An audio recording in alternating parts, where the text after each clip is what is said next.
Ya, muy bien. Espero que sea un no así de todos, o que solo uno me responde. Bueno, yo de mi parte no tengo ninguna Ya, duda. muy bien. Bien, grasas. El tercer y último macronutriente que vamos a revisar es las grasas.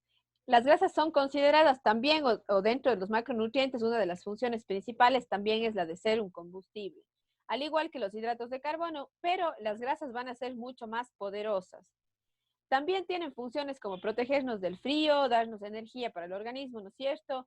Ayudar a transportar y absorber las vitaminas liposolubles que en la siguiente sesión vamos a revisar, ya que son la A, la D, la E y la K, y a incorporar ácidos grasos esenciales que no producimos. Son una fuente concentrada de calor y energía. Cada gramo de grasa provee al organismo 9 calorías. Hemos visto que las proteínas y los hidratos de carbono por cada gramo nos ofrecen 4 kilocalorías, ¿verdad? En el caso de las grasas doblan, ¿no es cierto?, su contenido calórico por cada gramo de consumo. Por eso es que se hacen llamar más poderosas. Se representan más del doble de lo que aportan los hidratos de carbono y las proteínas, ¿sí? Entonces, la función principal que tienen las grasas es la de aportarnos de energía. Son mucho más poderosas, nos están ofreciendo más cantidad de calorías por cada gramo de consumo. Sin embargo, hay que considerar la importancia de consumir las grasas, ya que tienen funciones como de protegernos del frío y ayudarnos sobre todo a transportar las vitaminas del tipo liposoluble que son necesarias para el funcionamiento, ¿ya? Cuando el organismo, denme un segundo que la nutrición, ya. Cuando el organismo obtiene, ¿no es cierto?, más grasa de la que necesita, este exceso se va a quedar en nuestros tejidos, ¿ya? En su mayoría se deposita dentro de las células adiposas y estos depósitos sirven como protección y aislamiento de algunos órganos, ¿sí? Por ejemplo, el hígado, ¿no es cierto? Obviamente sabemos que está recubierto por una capa de grasa, los pulmones, los riñones, todos los órganos que tenemos en nuestro organismo, valga la redundancia, están cubiertos por una capa de grasa que nos va a ayudar, ¿sí?, a proteger si es que tenemos algún golpe, nos ayuda a proteger para que no se dañen los órganos, ¿ya? Sin embargo, obviamente esta función es secundaria, ¿no? Eh, la función principal que nos van a aportar las grasas va a ser la de generarnos energía. La recomendación saludable para la alimentación diaria de las grasas, habíamos visto en el pastelito que era un 30%, ¿no es cierto? Pero normalmente nosotros llegamos a consumir más de un 40% de las grasas. Principalmente las grasas saturadas son las que están presentes dentro de nuestra dieta. Y esto va a aumentar el colesterol malo y el colesterol total, que es lo que tenemos que cuidar.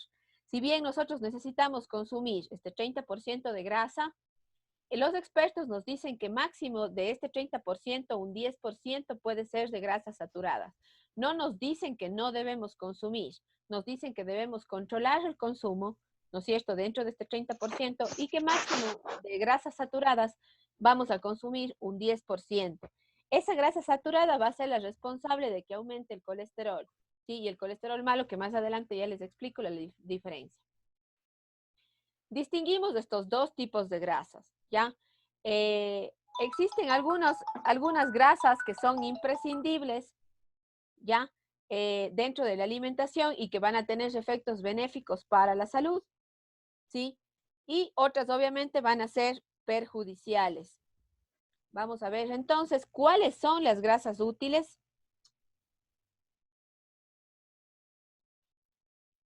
Otra vez, denme un segundito, por favor, chicos, no sean malitos.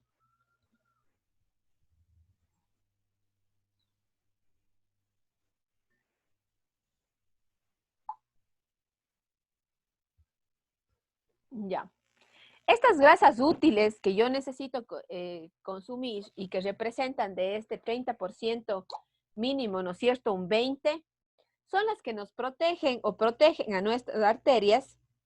Grasas insaturadas son las llamadas grasas útiles. Dentro del grupo de estas grasas insaturadas, vamos a mencionar a las grasas monoinsaturadas y a las grasas poliinsaturadas, ¿ya? En el caso de las grasas monoinsaturadas, están presentes en aceites de oliva, en el de canola, en aceites de soya, en frutos secos, en la mayoría de grasas líquidas, ¿ya? Por mencionar estos aceites que ya dije, ¿no es cierto? El de canola, el de soya, el de oliva, son grasas monoinsaturadas. Apaguemos los micrófonos, por favor. Gracias.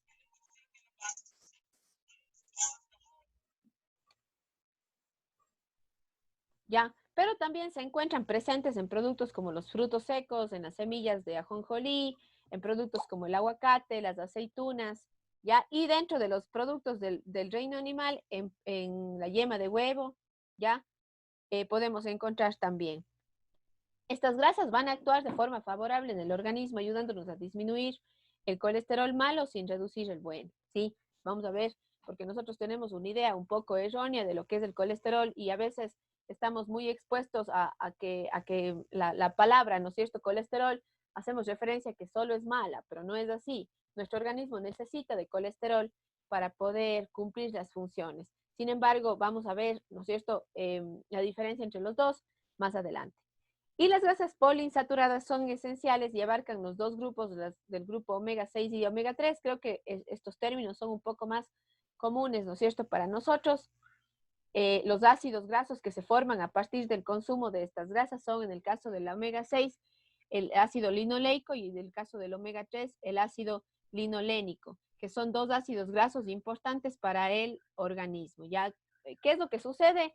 Las grasas, una vez que se descomponen, van a formar estos ácidos grasos que son los que mi cuerpo, ¿no es cierto?, mi organismo va a absorber. En el caso del omega 6, encontramos en asimismo en los aceites líquidos, ¿ya? Y sobre todo en semillas. Y el omega 3 encontramos en algunos productos de origen vegetal, como el caso de las legumbres, pero encontramos mayor cantidad de este ácido graso en los productos pescados y mariscos, ¿ya? Crustáceos, moluscos, tienen bajos contenidos de grasa total, pero grandes cantidades de esta grasa total que tienen, la mayor parte corresponde a omega 3, ¿sí? Igual es importante considerar el consumo de pescados y mariscos por su bajo contenido, ¿no es cierto?, de colesterol, y que son un excelente sustituto de las carnes que se incorporan, ¿no es cierto?, en la dieta semanal. Entonces yo debería utilizar mayor cantidad de pescados y mariscos dentro de mi dieta. ¿Para qué? Para poder de alguna manera equilibrar el consumo de las grasas saturadas que de pronto pueden venir incorporadas en productos como las carnes rojas, ¿ya?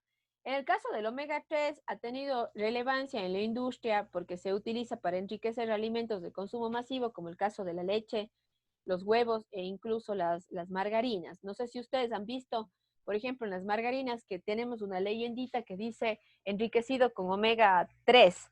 Lo que hace la industria es colocar estos ácidos grasos que son saludables dentro de estos productos para mejorar sus ventas y poder dar un plus a las personas, pero realmente no tienen mayor, beneficio porque a la final es un producto saturado, es una grasa saturada que si bien puede tener incorporados estos nutrientes o estos ácidos grasos, pero no compensa la cantidad de grasa saturada que tengo, ¿no es cierto?, en este tipo de producto. ¿Qué es lo que hace la gente o qué es lo que quiere hacer la industria? Que de pronto tú pidas y digas, no, voy a consumir esta margarina porque tiene omega 3, pero no estamos considerando el consumo de esa grasa saturada, entonces no tiene mayor eh, recomendación, ¿no es cierto? No podríamos recomendar el consumo de este tipo de grasas, así tengan incorporados estos ácidos grasos esenciales, porque la cantidad de grasa saturada que yo voy a consumir va a ser va a estar más arriba de la recomendación.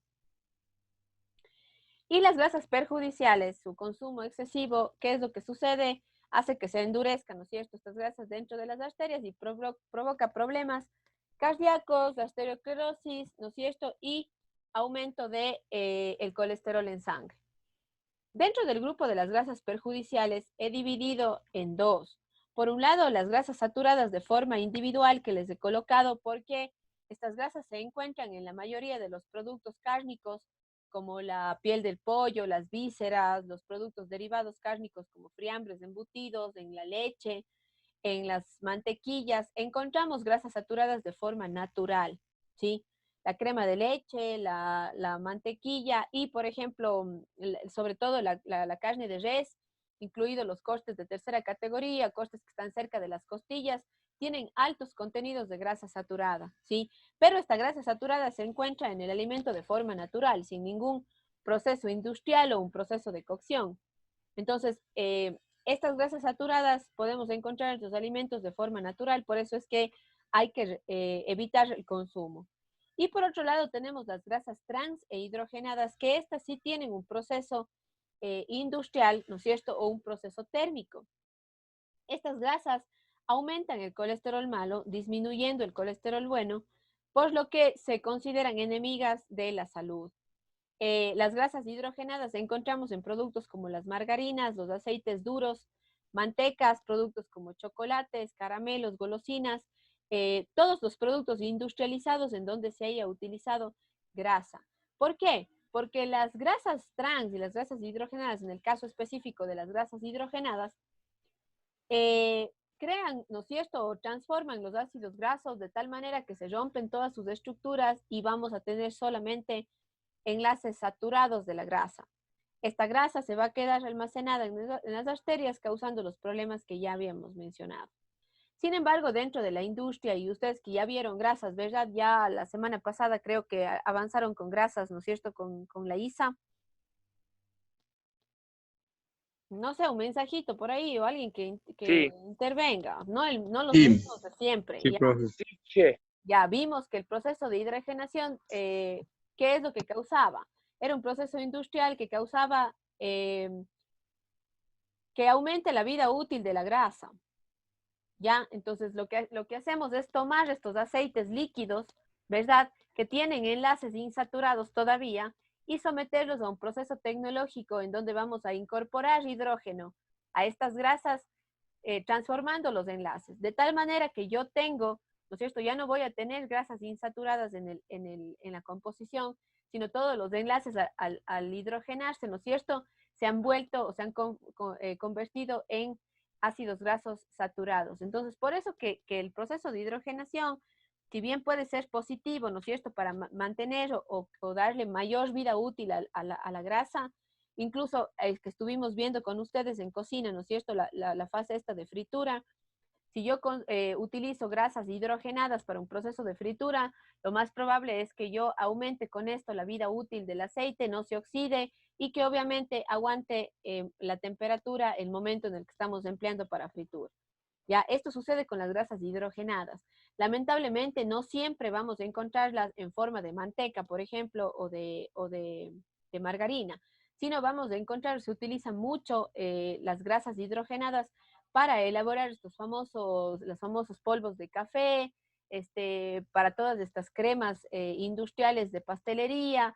Entonces, se utiliza mucho este tipo de producto, la grasa hidrogenada, para producir o para sacar al mercado, ¿no es cierto?, de forma industrial, estos productos que contienen estas grasas que no son para nada beneficiosas, ¿ya?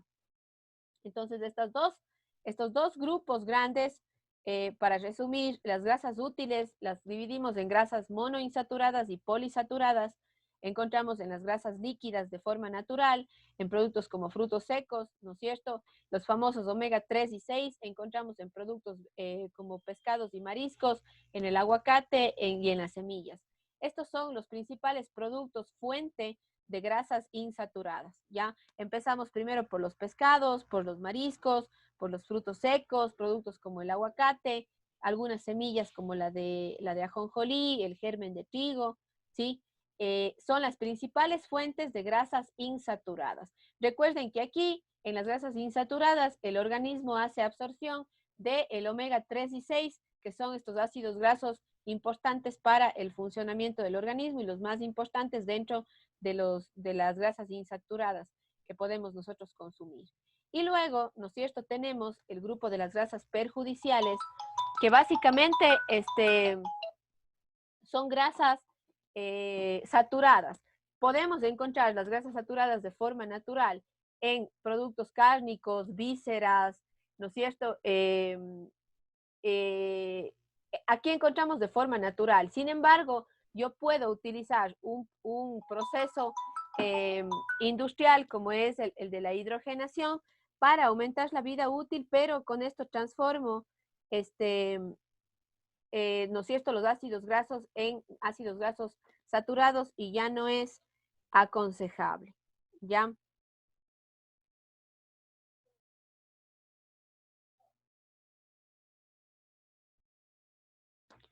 Bien, entonces, ¿queda claro la diferencia entre las grasas saturadas e insaturadas? Sí. Sí, ¿no es cierto? Ya Sí, igual, profe. yo sé que ustedes ya tuvieron clases con la ISA también, la parte química de esto ya se entendió. Para mí, este momento es importante que ustedes comprendan esta parte química para que ahorita empecemos a aplicar y más que nada identifiquemos las fuentes de estos dos tipos de grasas. Que como les dije, hay ese 30% de recomendación para estas grasas, ¿no es cierto? De ese 30%, 20 tendría que ser de estos ácidos grasos y un 10% tendría que ser de estos de aquí. ¿Por qué ese 10%? Porque la mayoría de los productos, así como ustedes han visto, ¿no es cierto? Tal vez en los productos proteicos son los únicos que no tienen este componente de carbohidrato, ¿verdad? En su estructura. Sin embargo, en el caso de los hidratos de carbono, vimos que algunos tienen proteína, tienen grasa y tienen la fuente de hidrato de carbono, ¿verdad? En el caso de las grasas, en la mayoría de los productos grasos van a tener más del 60-70% de su composición en grasa, ¿sí? Entonces es súper importante poder reconocer cuáles de ellos tienen grasas saturadas y cuáles tienen grasas insaturadas, ¿no es cierto? Porque vamos a encontrarnos con estos productos. Dice Miguel, tal vez en exceso cualquiera de estas grasas son malas para el consumo. No, las grasas insaturadas nunca van a ser un problema en el consumo, porque el organismo necesita de la grasa y mientras estemos dentro de este 30% de recomendación, no hay un inconveniente con el consumo. Lo que sí genera un inconveniente grave es el consumo mayor a ese 30% y que sean obviamente grasas saturadas las que se consuman en mayor cantidad, ¿ya? Porque estas grasas saturadas, ¿qué van a generar? Van a generar un aumento del colesterol. El colesterol es una sustancia cerosa, ¿ya? Que interviene. Necesitamos de colesterol para la formación de hormonas y membranas y en la digestión de las grasas, ¿ya? La mayor parte de colesterol que tenemos presente en la sangre es producido por el organismo al consumir las famosas grasas trans y las grasas saturadas, ¿ya? Casi un tercio de la ingesta en la alimentación se induce, ya inducida por las grasas trans y saturadas, hacen que aumente el llamado colesterol malo. Identificamos dos tipos de colesterol aquí, el LDL y el HDL. LDL, que sus siglas en inglés es vamos a hacer referencia un poco a la densidad, y LDL hace referencia a la L, a low, por lo que es el lento, y HDL, la H, ¿por qué? Por healthy, que es saludable. Entonces, un poco solo para que tengan una referencia de las siglas, por cómo reconocer el HDL, que es el bueno, y el colesterol LDL, que va a ser el malo, ¿ya? ¿Qué sucede con este colesterol? Este colesterol puede llegar a causar una condición o una patología grave que es llamada hipercolesterolemia, ¿ya? Cuando se eleva los niveles de este colesterol en sangre. Esto es uno de los principales factores de riesgo para las enfermedades cardiovasculares y normalmente la hipercolesterolemia es un problema que no tiene síntomas evidentes, ¿ya? Es solamente importante el poder realizar un examen en sangre de colesterol para yo poder identificar que esto está sucediendo. Muchas personas no tienen síntomas cuando tenemos colesterol alto. Lo máximo que se da tal vez son dolores de cabeza o sensación de sueño o de cansancio, pero hasta ahí. ¿Sí? Entonces, normalmente para yo poder diagnosticar un problema de hipercolesterolemia o de colesterol alto, tengo que realizar un examen en sangre. ¿Cómo se mide la cantidad de colesterol en sangre? A través de miligramos. Yo lo que mido son miligramos por cada decilitro de sangre, ¿ya? y siempre se considera aceptable una variación de un 5% entre las distintas mediciones, entre miligramos y decilitro de sangre. En su mayoría, los casos de enfermedades coronarias son resultado del aumento del colesterol en la sangre, ¿ya? ¿Qué es lo que sucede? Esta grasa saturada, ¿no es cierto?, que genera colesterol malo o que genera este problema de hipercolesterolemia, lo que hace es quedarse taponando las arterias como ustedes ven en esta fotografía. ¿Qué es lo que sucede? La sangre obviamente pasa por el medio de esta arteria, ¿ya? La sangre es la responsable de llevar este colesterol. Entonces, si es que el colesterol está la sangre está muy cargada de grasas saturadas, ¿no es cierto? Y de este colesterol malo, se va a quedar estancado aquí. Lo grave es que cuando se forman este tipo de obstrucciones, como ven aquí, impiden, ¿no es cierto?, que el flujo o el paso de la sangre sea correcto. Esto puede causar que de pronto se terminen de taponar completamente las arterias y aquí es cuando hay obstrucción del paso de la sangre y se pueden dar los problemas relacionados, ¿no es cierto?, con los ataques cardíacos o las enfermedades cardiovasculares. ¿Sí? Entonces, es muy difícil o va a tardar mucho tiempo en que esto, por ejemplo, se tape. Una persona puede estar muchísimo tiempo consumiendo, ¿no es cierto?, tener problemas de sobrepeso y obesidad, estar consumiendo gran cantidad de grasas saturadas, pero esto no es de un día para otro que va a suceder. Ese taponamiento tarda un tiempo, digamos, pero por eso es importante que nosotros hagamos un control periódico de los niveles de colesterol en sangre, ¿ya? Entonces, si es que yo empiezo a reducir el colesterol, ya incluso en un 1%, el 2% de riesgo de ataque cardíaco baja también, ¿ya? Entonces es súper importante considerar el consumo de las grasas saludables y además de eso, darle importancia a la actividad física diaria, porque esto también nos puede ayudar a bajar los niveles de colesterol hasta en un 20%, ¿ya? Es importante que nos hagamos una medición de colesterol de manera periódica y las variaciones que ustedes pueden revisar aquí de al menos el 5%.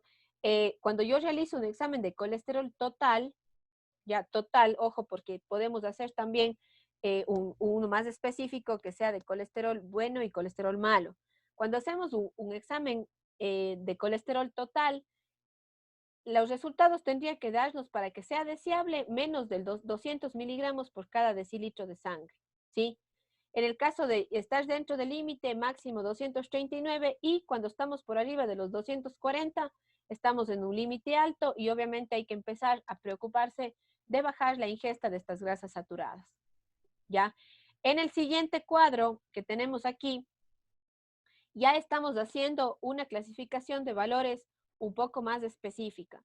Por un lado está el HDL y por otro lado está el LDL. Recuerden, el HDL es el colesterol bueno y el LDL es el colesterol malo. ¿Qué hace el colesterol bueno entonces si es que es el colesterol malo el responsable de la acumulación de las grasas en las arterias? El colesterol bueno lo que hace es ayudarme a remover este exceso de colesterol en sangre, ¿ya? Y bajar estos niveles de colesterol malo en la sangre, ¿ya? Se considera un factor de riesgo adicional para el desarrollo de la enfermedad coronaria, ¿no es cierto?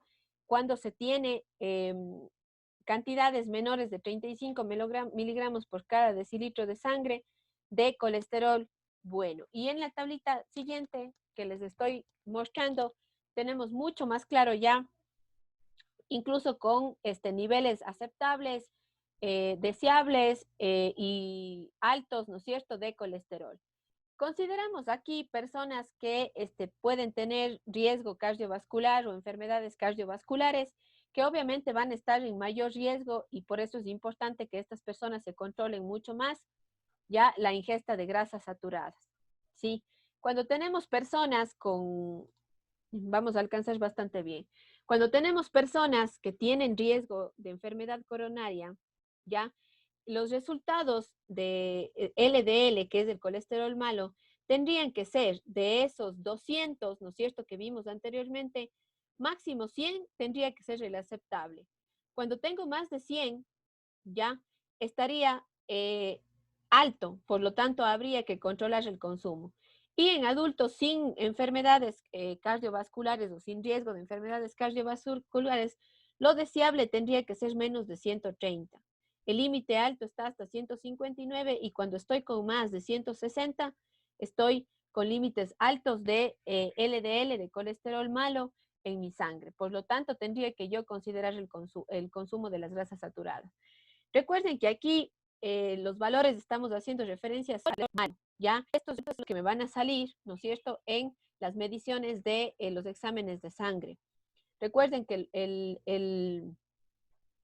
el colesterol, ¿no es cierto?, total, ya del deseable es de 200. Por lo tanto, si es que yo analizo, ¿no es cierto?, y quiero estar tranquila con mis niveles de colesterol, de esos 200, ya máximo debería tener yo 100 si es que tengo enfermedad o riesgo cardiovascular, o hasta 130 debería ser, ¿no es cierto?, lo deseable de colesterol de estos 200 totales. Ahora, analizo el HDL, que es el colesterol bueno.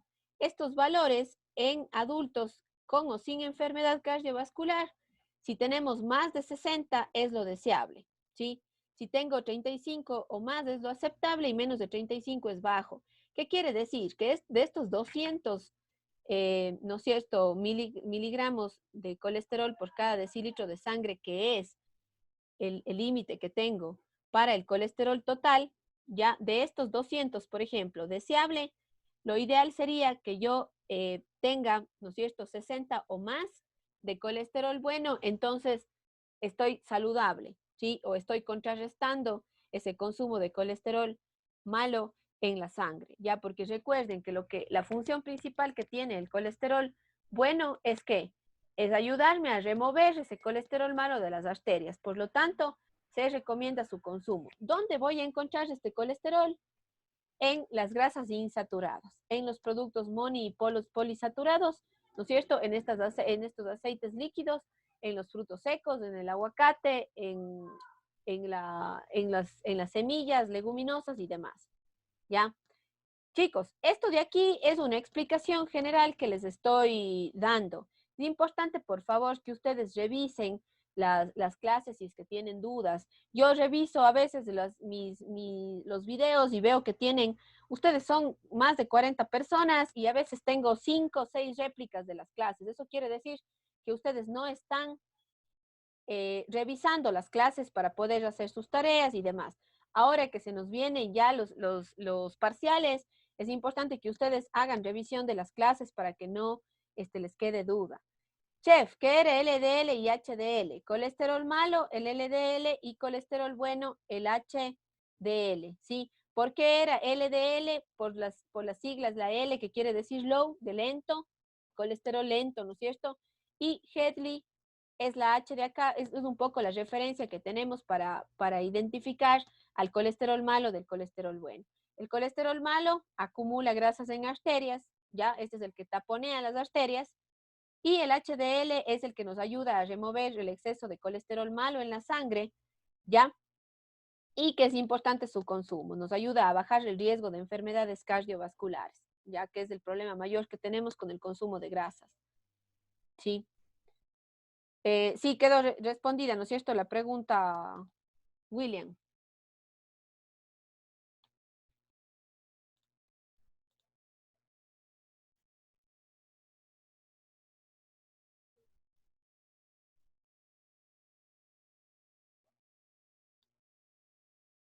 Ya. Bien, los triglicéridos. Los triglicéridos son también componentes que se forman junto con las grasas saturadas, ¿ya? Y que están presentes obviamente en los alimentos y que pasan a la sangre cuando se consumen estas grasas que no son beneficiosas, las grasas perjudiciales. Los niveles elevados de triglicéridos en sangre también están relacionados con un aumento del riesgo de enfermedades cardíacas, ¿sí? La ingesta excesiva de calorías puede estimular la producción del colesterol y aumentar o ayudar a transportar los triglicéridos, ¿ya? Que en el caso de estos no son usados para energía, se quedan acumulados en el organismo y pueden generar también que aumenten los niveles de colesterol, ¿sí? Y que bajen los niveles de colesterol bueno. Las siguientes situaciones pueden aumentar los niveles de triglicéridos ya que son la obesidad, la diabetes tipo 2, el abuso de alcohol y de azúcares, la enfermedad renal o trastornos genéticos para procesar la grasa. Lamentablemente hay personas que de pronto pueden tener estos trastornos genéticos, no procesan correctamente la grasa, por lo tanto pueden estar desarrollando los famosos triglicéridos, ¿ya? Que igual van a causar un problema de taponamiento de arterias y nos pueden también generar problemas coronarios. Entonces, cuando yo tengo situaciones como obesidad, diabetes tipo 2, abuso de alcohol y de azúcares, enfermedades renales o algunos trastornos genéticos, puedo yo también estar desarrollando o formando triglicéridos a más del aumento de colesterol malo en mi organismo, ¿ya? Entonces, porque siempre vamos a ver que en las grasas hacemos referencia a los triglicéridos como otro componente perjudicial para la salud, ¿ya? Entonces son igual ácidos grasos que se forman ya junto con el colesterol y que también pueden ser responsables de las enfermedades o de los riesgos coronarios. Ya. Y por último tenemos algunos ácidos grasos esenciales. Los ácidos grasos esenciales son componentes que están dentro de, perdón, a ver, esperen, no me pierdo. ¿En qué alimentos se encuentra el HDL? Miguel, mencioné que se encuentran en productos como los aceites líquidos, productos como el aguacate, productos como pescados, mariscos, frutos secos, leguminosas, semillas como la de girasol, semillas como la de ajonjolí, todos estos productos, ¿sí? Aquí vamos a encontrar como fuente de ácidos grasos poliinsaturados, ya vamos a encontrar grasas insaturadas y obviamente en esas grasas insaturadas es que vamos a encontrar HDL, que es el colesterol bueno, ¿sí? Por eso se recomienda el consumo de estos productos para poder contrarrestar la formación de colesterol malo en las arterias, ¿ya? Los ácidos grasos esenciales que mi cuerpo utiliza se generan a partir del consumo de los ácidos grasos poli y monoinsaturados, ¿ya? Entonces, estas grasas insaturadas van a generar la formación de estos ácidos grasos esenciales. Estos ácidos grasos esenciales el organismo no puede procesarlos, no puede producirlos, por lo tanto es importante que se tomen de la dieta, ¿ya? Y a diferencia de los ácidos grasos saturados, que el más importante aquí que vamos a mencionar es el ácido palmítico, que es el que se encuentra sobre todo en los aceites y mantecas que se generan a partir de la palma, ¿ya? Son los que forman estos ácidos grasos saturados que no son beneficiosos para el organismo, ¿ya? Nosotros podemos encontrar estos en algunas fuentes naturales, como mencioné, el caso de las carnes rojas derivados y en productos como la grasa de la leche, ¿sí? Por eso es que hay que controlar el consumo de estos productos, más que de la leche como tal, de la grasa de la leche, que en este caso vendría a ser la mantequilla y la crema de leche, ¿ya? Hay que controlar el consumo, porque lamentablemente estos son responsables de la formación de estos ácidos grasos saturados que van a causar la formación del colesterol y triglicéridos, ¿ya? Es importante aquí que ustedes consideren la formación de las grasas trans o de estos triglicéridos, ¿no es cierto? O del colesterol, que es que lo va a causar productos que tengan grasas saturadas de forma natural o productos que tengan un proceso de hidrogenación. Es así como se generan los ácidos grasos saturados, ¿sí? Es la cadena final en la que va a ingresar a mi organismo. Las grasas se van a descomponer en ácidos grasos y los saturados son los que debo evitar, ¿no es cierto? Y lo que debo hacer es consumo de estos ácidos grasos esenciales que se forman a partir de las grasas insaturadas, ¿ya? Obviamente estos ácidos grasos esenciales son los responsables de la formación de HDL que va a contrarrestar el colesterol malo, ¿ya? Chicos, se va a cortar, nos conectamos.